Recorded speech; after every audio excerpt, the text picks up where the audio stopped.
Hello, this is Nathan Oxenfeld with Integral Eyesight Improvement in Asheville, North Carolina. Today I wanted to talk about something that's very simple, yet has profound potential for self-healing. It's our breath. So in today's video, I want to first point out the connection between your breath and your vision.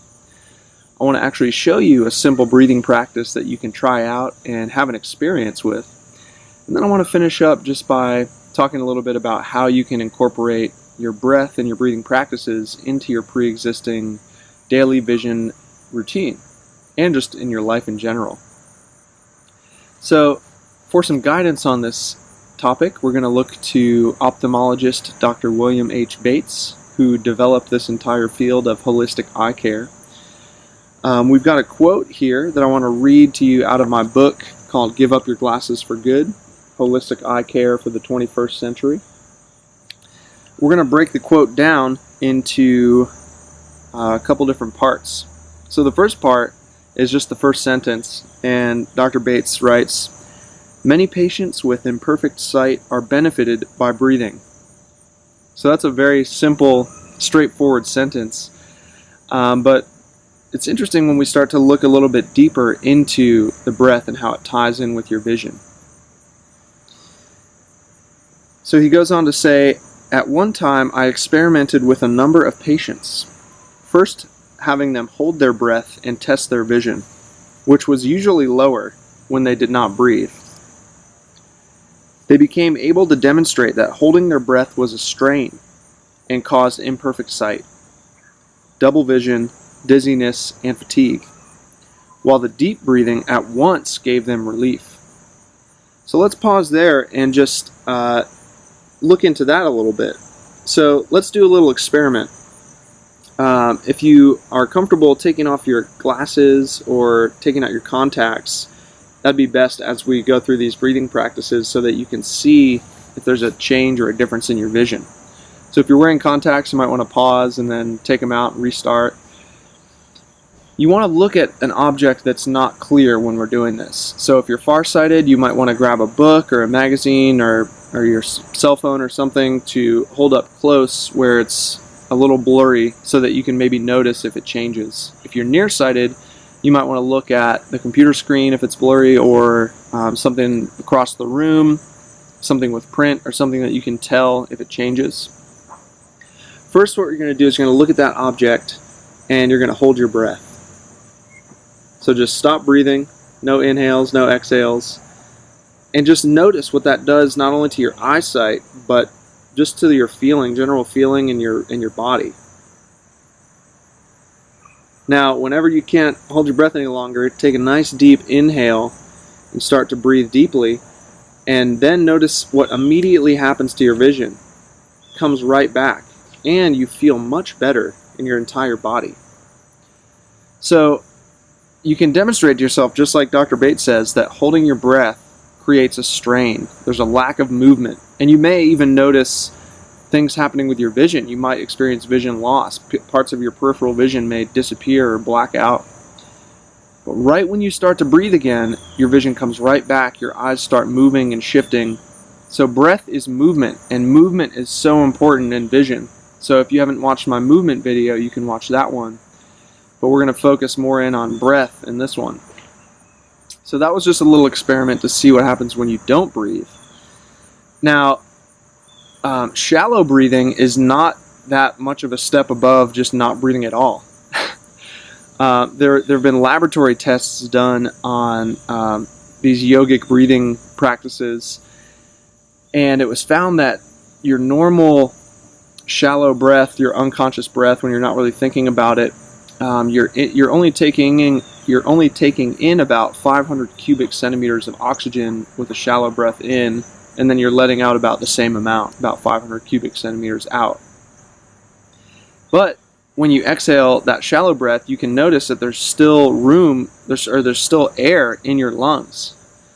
So just by contracting your abdomen in, that presses your diaphragm up, that'll push out up to 1,600 more cubic centimeters of oxygen. And then that big inhale that follows that full exhale will you're not only going to take in that 1600 that you just pushed out, but you're going to take in that normal 500 from your regular shallow breath. But you can also notice that there's still room for more air. So if you expand your abdomen, that pulls the diaphragm down, and that will allow you to take in up to 1600 more cubic centimeters. So just by taking that full exhale, that next big breath in can be up to 3,700 cubic centimeters of oxygen, which is like over 7 times as much air as you're used to in just a normal shallow breath. So we're going to be using our bodies more, tuning in more, expanding our lungs more, and taking in a whole lot more oxygen, which increases circulation and spreads the oxygen through the blood up to your brain, up to your eyes, which is so crucial for your vision. So it's important as we try this breathing practice together that you're in a comfortable seated position. You don't necessarily want to be standing up for these because if you're a beginner, if you ever feel lightheaded or dizzy or uncomfortable in any way, make sure you stop right away. You might want to seek some help from a yoga teacher or someone who specializes in breath work. So we're going to try a breathing practice, and we're gonna come back to this quote here and see what Dr. Bates recommends. He says, one of the best methods is to separate the teeth while keeping the lips closed. Breathe deeply as though one were yawning.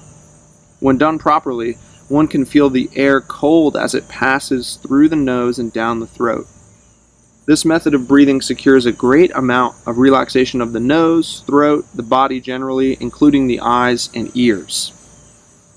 So we're going to do that. We're going to close our lips, keep our teeth a little open. But we're going to add 2 elements. First, that one I was just talking about with the abdomen. So on your in-breath, you're going to see if you can expand your abdomen. And then on the out-breath, you're going to contract your abdomen.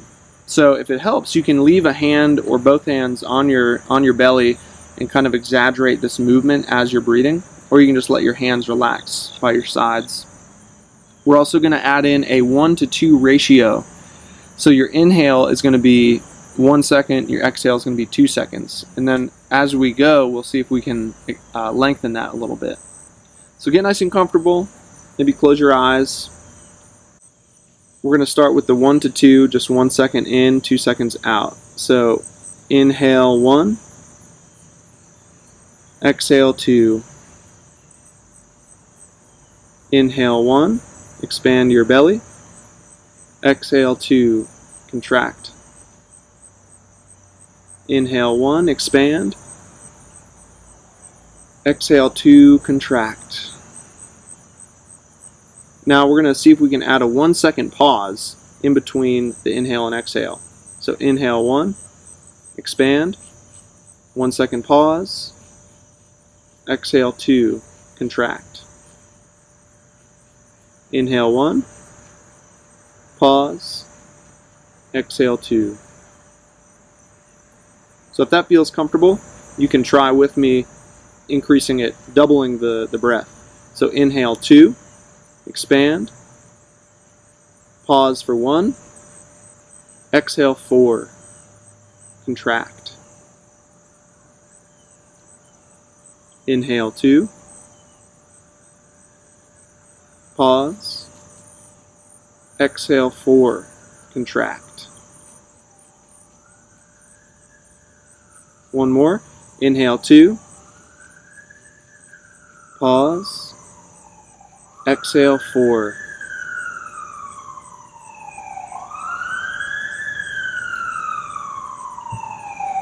Sorry about that siren, if you can hear that. Not the most relaxing thing to be listening to while you're practicing the breathing. But that's a good test because the point of the breathing practices and the Bates method in general is to be able to maintain your relaxation even when you're not in a relaxing environment. So that's an interesting little siren going by there to act as a little test to make sure that you don't stress or strain when external stimuli create that. So as you practice the breathing, just like we did, you can extend as you feel comfortable with the 2 in, 4 out. Then you can gradually make your way up to 3 in, 6 out, 4 in, 8 out. Even when you extend the breath, you don't want to extend the pause in between. You want to keep that nice and brief, just 1 or 2 seconds. And even the advanced yogis who do these pranayamas or breathing practices don't really go beyond 10 in, 20 out. So that's a goal that you can work towards, weeks or months down the road. You don't want to rush there. You want to take your time, start nice and slow, be gentle with yourself, and start with nice, slow, short breaths. So hopefully you can feel the relaxation that sends through your body, and hopefully you can feel it in your eyes too. As you're breathing, you want to be visualizing your eyes or sending the breath to your eyes. That's what I meant at the very beginning when I said that this has potential for self-healing. The added oxygen and energy you're taking in with the breath can be sent anywhere in your entire body, anywhere that needs healing. So specifically for now, we're thinking about our eyes, working with our vision, seeing more clearly. But if you have other issues in your body, you can send it all the way down to your toes, anywhere in your entire body. You can, with your eyes closed, as you're breathing in and holding, picture that energy, that healing light or air or whatever you like to think about, going to that part of your body and nourishing it, replenishing it. So that's a really good thing that you can visualize while you're breathing with your eyes closed. Now, real briefly, I want to show you a little breathing practice that Margaret Corbett recommends. So she was one of Dr. Bates's main proteges. Dr. Bates was in New York City. She was in Los Angeles. And after lots of experimentation at her clinic in Los Angeles, they found out that the best breath to turn your vision on is a sigh. So the exhale is what we want to focus on. When you breathe in, that you're using muscles. Things are working, there's effort there. But when you exhale, it's just a total release. Everything lets go. You're letting go of the deoxygenated air. You're eliminating waste out of the body. And a lot of relaxation can be achieved in the exhale. And better yet, when you take a big exhale, like or even an audible one, like a big sigh. So, it just relaxes all the nerves in your body, calms everything down, including your eyes. So what we're going to do is I want you to look at that blurry object, whether it's up close or in the distance. Notice how it looks right now. Then I want you to close your eyes, take a big breath in through the nose, expand your abdomen, and make a big sigh as you open your eyes back up on that object. So let's try that again. Eyes closed, big breath in, open with a sigh. So if you do this several times in a row, it should be pretty easy for you to notice a little temporary improvement in your vision just by doing this simple breathing practice. Even if it's not totally clear, you may be able to notice that it looks a little clearer. Maybe if you're looking at words, maybe the print looks a little blacker or the colors look more vivid. Look for little subtle changes because those are the beginnings of your vision improving. So those are two very simple practices that you can start to play with. Now I just want to talk about how you can incorporate this into your practice. So I would encourage you to start every single day with your breathing practice. So right when you wake up in the morning, if you're able to go outside and get some nice fresh oxygen, that's best, or just staying in bed and doing it to kind of wake your body up, expand your lungs, take in a couple gallons of air first thing in the morning, and not only your eyes, but your entire system is going to be ready for the day. Really, really good idea right before bed to kind of calm down your system, get you ready for sleep. But really, any time throughout the day when you start to feel like you're stressed or strained or your eyes feel uncomfortable, you can do these breathing practices to refresh your body. Maybe in the middle of the day, if you're starting to feel tired or feel like you're in a slump, Reconnect in with your breath, deepen your breath, and it'll pick you right back up. And Dr. Bates himself recommends to include this breathing practice into your vision routine. Dr. Bates writes, "The habit of practicing frequently deep breathing, one obtains a more permanent relaxation of the eyes with more constant good vision." So I love that sentence right there. He gives us a really good hint here. The breath is the key to maintaining permanent relaxation. So it's one thing to be able to relax temporarily, but then you get caught up in your old strain and stress habits. We want to achieve permanent relaxation of the eyes, and we can do that through the breath.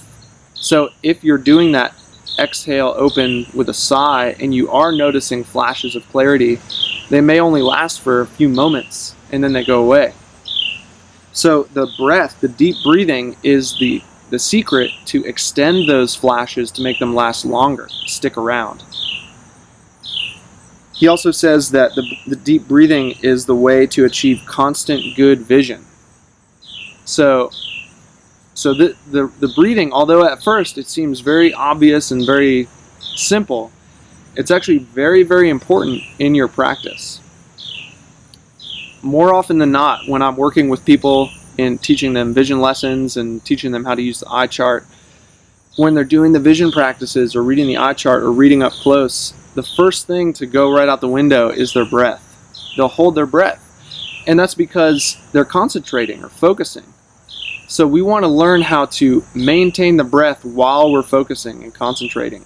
So notice, check in with yourself. You know, if you're reading a book or doing schoolwork, or if you're at work, working on the computer, or even just listening to someone, notice if you stopped breathing. So this is just like staring. You know, you have to start catching yourself staring. You have to start catching yourself when you're holding your breath or when you're having a shallow breath, and just gently remind yourself to take a nice deep breath and expand and contract your abdomen and continue on with whatever you were working with. Now, one little note is that the goal of these conscious breathing practices is to hopefully make it start to seep over into your unconscious breathing. So like I was saying before, most of us have this unconscious shallow breath. But by doing these conscious deep breathing practices, we are encouraging our involuntary breath to deepen on its own without us even thinking about it. So when you're not thinking about doing these breathing practices, you still want your abdomen to be expanding and contracting and your breath to be nice and deep and rhythmic. If you ever look at an infant or an animal, or if you watch them breathe, their belly rises and falls with each breath. So, you know, sometimes we lose connection with that, and our breath kind of rises up and we have this shallow chest breath. And so this is an analogy to the entire Bates method, right?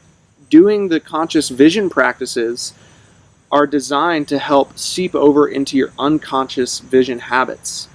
When you're not thinking about doing the vision practices, you're still maintaining the relaxation, just like I was saying with the siren. You're still maintaining constant motion and shifting with your eyes. So the reason we're doing these conscious breathing practices and the Bates method practices in general is to influence our involuntary system, influence the involuntary muscles, your lungs, your eyes, your heart, to be maintaining nice, calm, relaxed movement and rhythms when we're not even thinking about it, so that we go into autofocus mode, autopilot, auto breathing. So I think that's about all I wanted to mention about the breath. I would really encourage you to explore your own breath and see what happens, not only in your eyes and your vision, but really your whole body, when you deepen your breath and start to make a practice out of your breathing. Head over to my website, integraleyesight.com, for all these videos and lots more. You can find out about my book on there. The book contains the breathing practice we just did, plus a couple extras, plus all the Bates method practices. There's an ebook version and a paperback version available. On my website, you can also find information about how you can take your vision improvement practice to the next level by taking some online vision improvement lessons with me via Skype. Or if you live in the Western North Carolina area, you can come see me in person as well.